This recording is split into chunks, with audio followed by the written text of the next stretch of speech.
Buckle up, guys. Today we're diving into the 279th District Court of Jefferson County, Texas, where a motion regarding Jillian Pettis' support payments kicks things off. The judge sets the stage, the pay records are introduced, and we immediately see the stakes: arrears and ongoing obligations. From the first words, it's clear this isn't just paperwork. It's about accountability and the financial future of a young adult. Every number here matters. This is in the 279th District Court of Jefferson County, Texas, and it's in the interest of Jillian Pettis. Ms. Alexander, this appears to be a motion to enter that you filed back in March. Yes, Your Honor. All right, your case has been called. You can call your first witness. There's no witness to call. The state would enter the state's pay record. Oh, actually, no, my apologies. The state would enter the pay record in this case, Your Honor, as exhibit. Okay, so Jillian's already aged out and graduated from high school, correct? Yes. Do you have any objections if the state asks the court to sign this qualified domestic relations order? No. No further questions, Judge. Call your next witness. The state would call Mr. Rigdon. Oh, wait. I'm sorry, Mr. Brown. I was on vacation last week, Mr. Brown, so you have to forgive me. I'm still trying to get back into the swing of things. Mr. Brown, you're a witness on Ms. Wonders. Thank you, Your Honor. Ms. Wonders, you recall when the Attorney General got involved, or when Mr. Rigdon started paying child support, he was in arrears approximately $90,000 in 2012, correct? Yes. And at that time, the state required him to pay approximately $800 a month, correct? Yes. And since 2012, if we look at State's Exhibit A, what we're talking about is over 11 years ago. He has not missed a payment since then, has he? Now we hear from Jennifer Wonders, who breaks down the payment history with precision.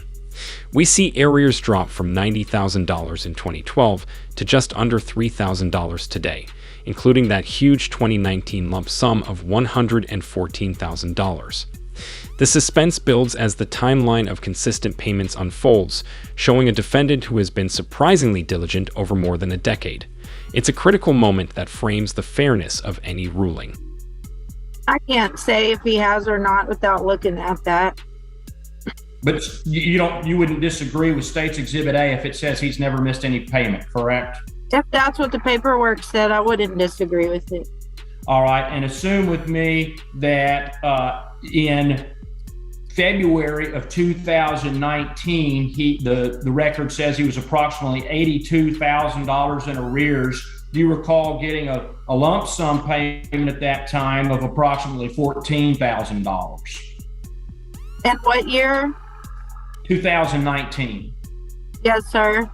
Okay. And you don't know where that money came from, but is it possible it came from a 401k?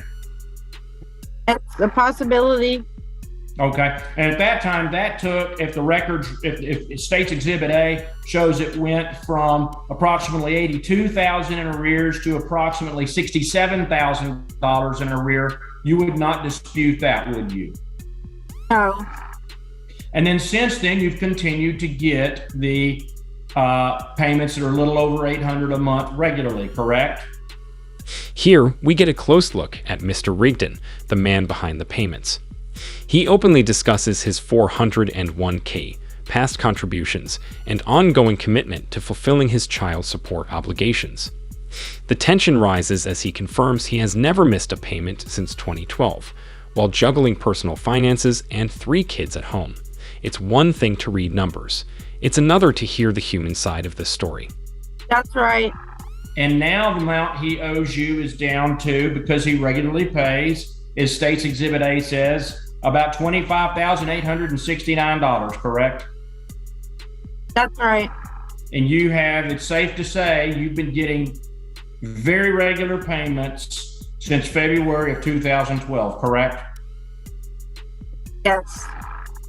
I'll pass the witness, Your Honor. Your witness, Ms. Alexander. The state will call Mr. Rigdon. Mr. Rigdon, Do you have any other questions of Ms. Wonders? Oh, no, Judge. No further questions for Ms. Wonders. All right, you may call your next witness. The state will call Mr. Rigdon. Mr. Rigdon, what is your full name? Donovan Luke Rigdon. Okay. And did you see the pay record that was put on the screen? Yes, ma'am. It's hard for me to make it out, but I've looked at it on my computer. Okay. And is it sound about right that you still owe $25,869.80 as of June 30th, 2023? Yes, ma'am. Okay. No further questions, Your Honor. Your witness, Mr. Brown. Donovan, you currently have a 401k, correct? Yes, sir. Do you have a 401k? Yes, sir. You know approximately how much is in there? About 14,000, a little over 14,000, I believe. 14,300, something like that. Are you currently contributing to that 401k? With the state resting, the courtroom dynamics shift. Technical interruptions on Zoom add unexpected tension, leaving the outcome uncertain. This is a quiet but suspenseful pause. No arguments, just the weight of what has been presented. The judge reviews exhibits and listens carefully, reminding us that in family court, patience and procedural precision often shape the final verdict more than drama ever could. No. Now, back in 2019, did you have a 401k? I did. What happened to that? Well, the state has taken it all and given it to Jennifer. At the time, did they take 100% of it?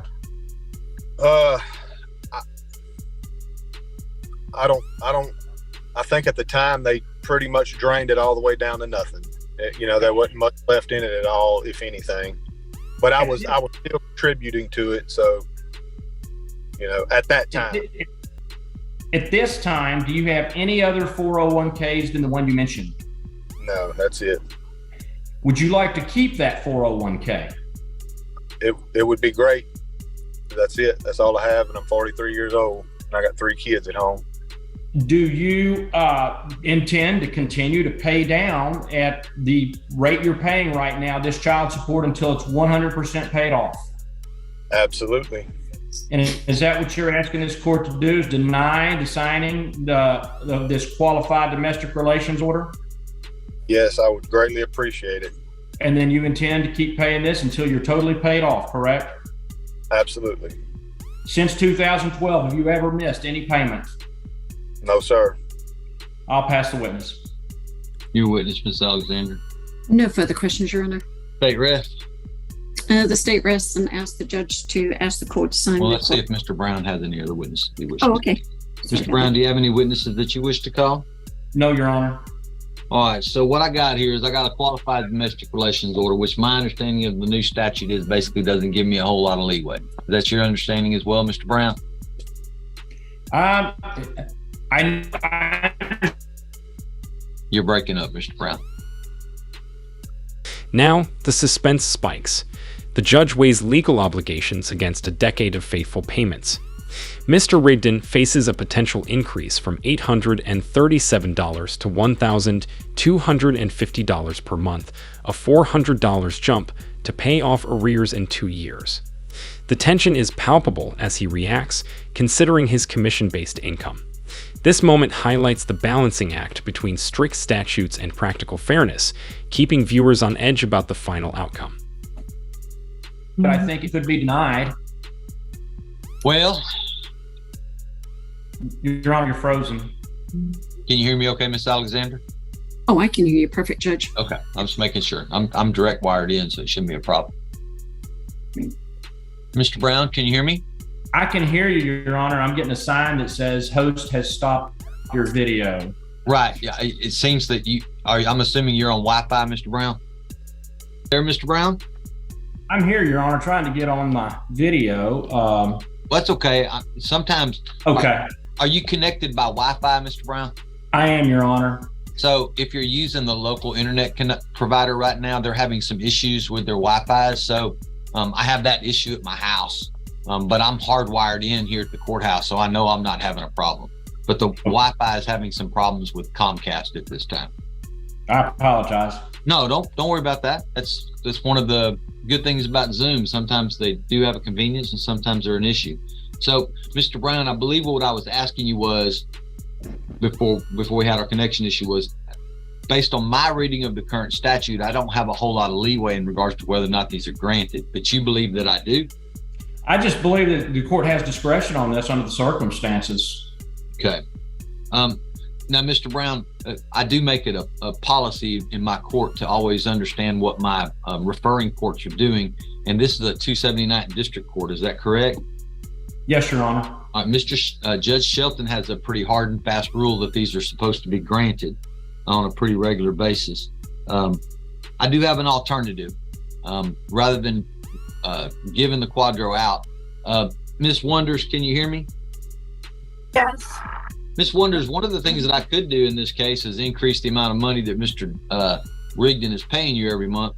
And what I was thinking was, under the old statutes for withholding, that he would have to have this arrears paid off in 2 years with its interest, which would increase his payment that he owes you every month to $1,250. Would that be agreeable to you, Miss Wonders? Yes. That would be, you'd be okay with that? Yes. Yes, Your Honor. All right, Mr. Rigdon, you're still under oath. Rather than take the money out of your account, I could increase what you're paying every month to $1,250. Would that be agreeable?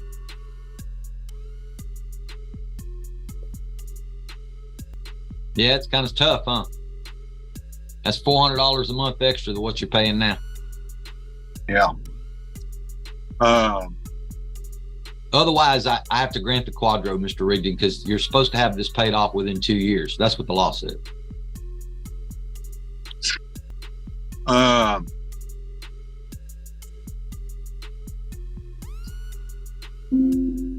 guess. So we're at 800 and that it goes up to how much, Judge? Right now, the pay record shows that you're paying $837 a month. Okay. Actually, the exact figure is $837.66, but I'd be increasing it to $1,250. So it'd be a roughly $413 a month extra you'd be paying to get this paid off in 2 years. And you'd probably pay it off a little faster than that. I added some wiggle room in there for the interest. Okay. I guess that'll have to work, Your Honor. You get paid every week?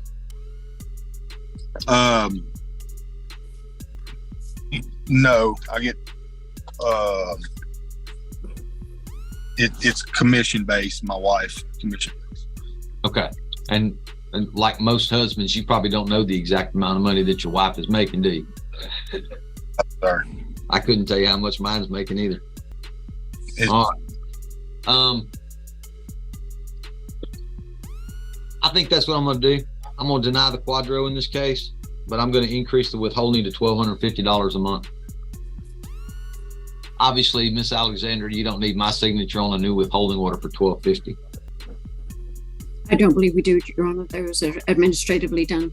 Yes, ma'am. And obviously, the state always has the right to appeal if you wish to do so. It's in Judge Shelton's court. If you appeal it, he's probably going to overdo my ruling and issue the quadro. That's basically been his rule of thumb.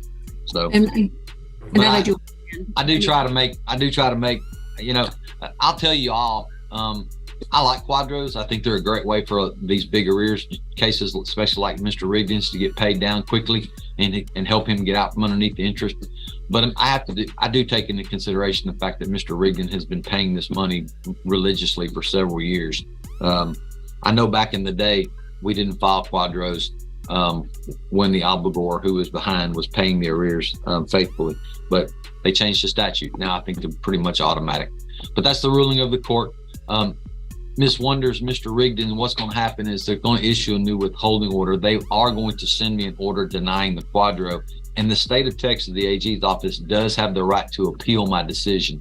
If they wish to do so, they will send you a new hearing date on that, okay? Yes, sir. Mr. Brown, do you have any questions about my ruling? I do not, Your Honor. Is it okay, Mr. Brown, if I sign the denial motion without your approval? Yes, Your Honor. Okay. And obviously, as you know, Mr. Brown, Ms. Alexander's office has the right to appeal if they wish to do so. We understand. All right. Hey, I appreciate everybody's time this morning. I wish everybody the best of luck. You're all free to go. Here comes the resolution. The quadro is denied, but payments rise to $1,250 monthly. The judge explains appeals and administrative follow-ups, giving clarity on what happens next. Justice, accountability, and fairness converge as the case closes. If you enjoyed this breakdown, don't forget to like this video, subscribe to the channel, and hit the bell icon. We'll see you in the next video for more courtroom action.